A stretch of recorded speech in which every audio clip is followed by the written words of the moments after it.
Welcome to the final section of the ASC 815 Derivatives and Hedging series from PNJ Group.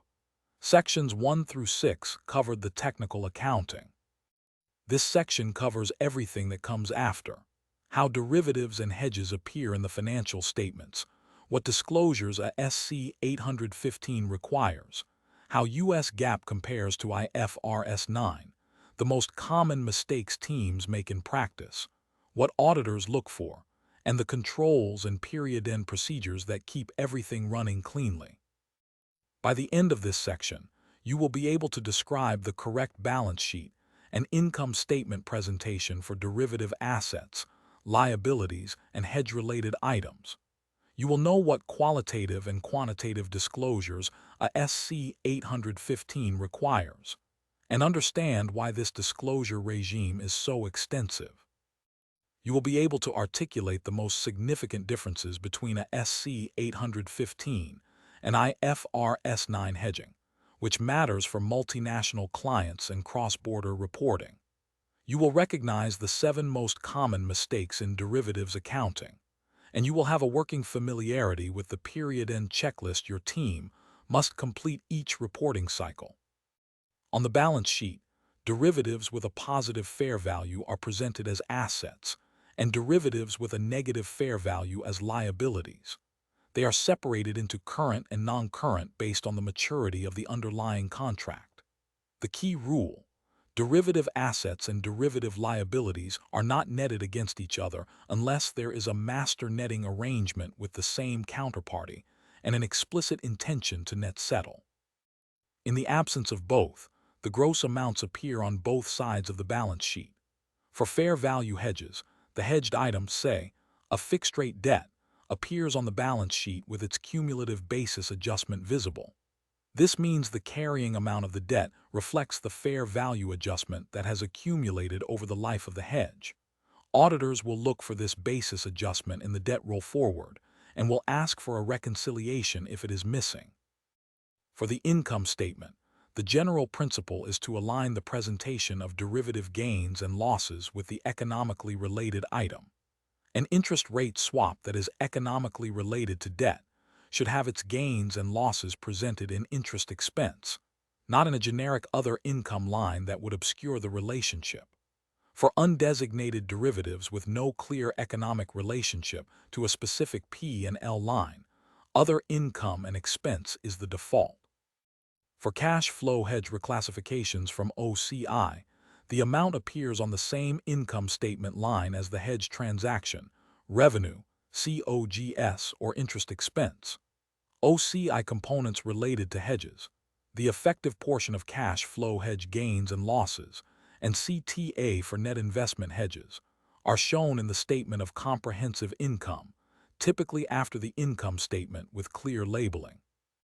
ASC 815 requires some of the most extensive note disclosures in US GAAP.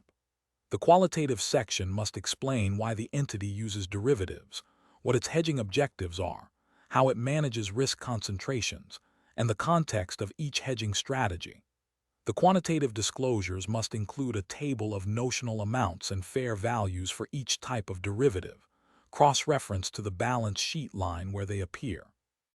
Gains and losses must be disclosed by hedge type, fair value, cash flow, net investment, and undesignated, with the P&L line identified for each. For cash flow hedges, the disclosure must show the OCI balance, what is expected to be reclassified in the next 12 months, and the maximum period over which the entity is hedging variable cash flows. For fair value hedges, the carrying amounts of hedged items and their cumulative basis adjustments must be shown. Credit risk disclosures include any collateral arrangements, netting agreements, and the potential exposure after netting. For teams working across both US GAAP and IFRS reporting, the differences in the hedging standards matter. The most significant: effectiveness testing. ASC 815 requires a quantitative test with the 80 to 125% offset ratio for most hedges. IFRS 9 replaced that bright line with a principles-based requirement: no specific percentage threshold, just a requirement that the hedge reflects an economic relationship and that credit risk does not dominate. This means some hedges that fail under a SC 815 may still qualify under IFRS 9. Second, IFRS 9 requires rebalancing when the hedge ratio changes significantly, as a way of maintaining the hedge designation without discontinuing it. A SC 815 has no equivalent if the ratio drifts. You may need to discontinue and redesignate. Third, option time value. IFRS 9 introduced the cost of hedging concept. Time value can be deferred in OCI rather than flowing through P and L. ASC 815 has no equivalent. Time value runs through P and L. Fourth, IFRS 9 expanded the eligible hedged items to include net positions and groups of items. A SC 815 is more restrictive.